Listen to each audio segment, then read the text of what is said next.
lots of change for the Shockers over the summer. Koch Arena got a new scoreboard, the team got some new players, and the locker room got some new digs. All of this was set up for one of the biggest parties for Shocker basketball in recent memory. Well, I talked with Salina South head coach Sam Sellers before kickoff, and he said beating Hutchinson last year may give his team more confidence this year. But he says it definitely doesn't guarantee them a win. Good evening, everyone. The K-State football team called last week's last-minute loss a wake-up call, and now they have a chance to even their record against Louisiana. Next football season, there'll be a new face in the press box. Jansen has decided to retire and move to Lawrence to be closer to family. K-State traveling down to Stillwater to take on number 21 Oklahoma State. The Wildcats are trying to avoid back-to-back losses. Well, the Roundhouse is a difficult place to travel to, something the Salina Central girls teams know very well. The Lady Mustangs haven't won in McPherson in more than 2 decades. Now both teams have very different postseason stories. Wichita West hasn't made it to a playoff game in 11 years, while Salina South made it all the way to sub-state last year. But they both know the importance of this game. It's either win or hang up your jerseys for the year. Well, the Kansas City Chiefs haven't had a playoff win in over 20 years. Today they appeared to be on the right track to end that drought. But they'd have to do it without Pro Bowler Jamal Charles, who was hurt in the very first minutes of the game. It didn't seem like it was going to be a problem at first. Up 10-7, Alex Smith hitting Donnie Avery for 79 yards down the middle and a 17-7 lead. You can see Coach Jaden Adams standing on the sidelines at every practice and every game. Ever since I've been around football, it's something that gets me excited like nothing else does. He's part of a boy football team that's tearing through the competition, with a senior class that has been playing together since they were little and are no longer just a team, but brothers, I could say. I know we've been through everything together. We know a lot about each other. We hang out together. We trust each other on the field, if you can put it that way. I mean, just 2 years ago, Coach Adams was number 30, sophomore star running back, averaging 200 yards a game until he collapsed shortly before halftime. It was an experience that I'd never been through in life.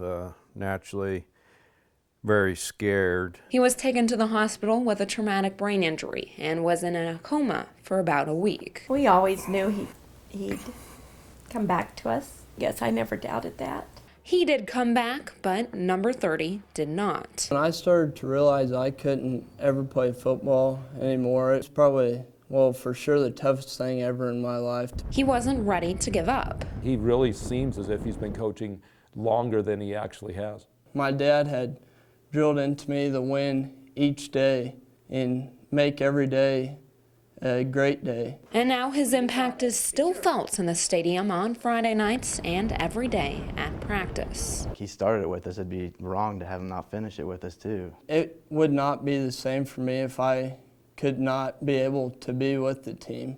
I mean, it's just something I love to do. Well, McPherson and Hayden have only met once in the state tournament, and that was way back in 1965. And McPherson won the game by 10 points. And now they're going at it again in the high school version of the Big Dance. Head coach Kirk Kinnaman looking for his 5th state title, which would give him the most in school history. McPherson getting the game started quickly. Hayden would try to hang with them for a while, but turnovers helped the Bullpups gain momentum. Sophomore Drew Pyle had a great first half shooting. He was 3 for 4 from the arc and ended the night with 21 points. I was just knocking down shots. I relied on my team to get me the ball, and I just made the shots. But he wasn't the only one. McPherson had 6 guys score in the first half to help them get the 25-14 lead going into the locker room. And in the second half, they continued to pile it on.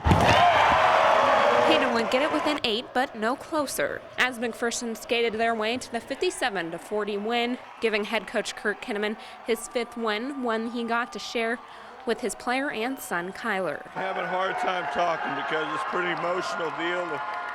When you have kids that invest like these guys do, and when your own son's a part of that, it's really special. They sent seniors Peter and Ryan Horton off with a victory. it's awesome to end it, but it doesn't feel like it's over yet. An injured senior, Keyshawn Sewell, not only got to suit up because his teammate gave him his spot, but he also got to be the first to touch the state championship trophy. He's the best teammate we've ever had. He's the best guy we have. It was terrible to see him go down with that injury that ended the season. So, it was really important for us to let him suit up the last game and let him hold the trophy. Those guys, I love them. They carried me through my injury all season. I've never met a greater group of guys, and it was absolutely the best feeling I've ever had in the world. So, unbelievable, unbelievable. In Salina, Samantha Anderson, Eyewitness Sports. The sound of a bat hitting a ball. It could mean a single, a double, or even a home run. Yeah, it's one of the best hits we've had today. But for the Salina South softball team, it's the sound of hope. Every hit you get money added on, so the more hits, the better not only do you do personally, but you do for raising money for cancer. Head coach Kenny Waldman put together the Hits for Hope campaign. It raises money for research at the Tammy Walker Cancer Center. It's a great feeling knowing that I can help out my community because our community does so much for us. And for many of the Cougars, cancer isn't just a face in the crowd. It hits much closer to home. My mom had it in 2008 and my grandma got diagnosed with it in 2011. I have had a couple family members pass away, and currently my uncle is in remission. My great uncle and my grandpa have cancer. I had a grandpa who passed away from cancer. Not all of the work takes place on the field. The players go out and build a team of sponsors. I want my athletes to be involved with the community. I think that's very important. Throughout the season, the girls raised 25 cents for each single, 50 cents for a double, 75 cents for a triple, and each home run's worth $1. And each time a sponsored player crosses home plate, it's $1.25. Every little hit you get, every little 25 cents that you make, it helps. 1, 2, here we go. The extra pressure could help when they're down in the count. I try to make better hits and better decisions when I go up there. The game is still a game, but these girls are playing for more than just numbers on a scoreboard. If they could just find a cure and just knock it out, because then no one would have to go through the pain and suffering.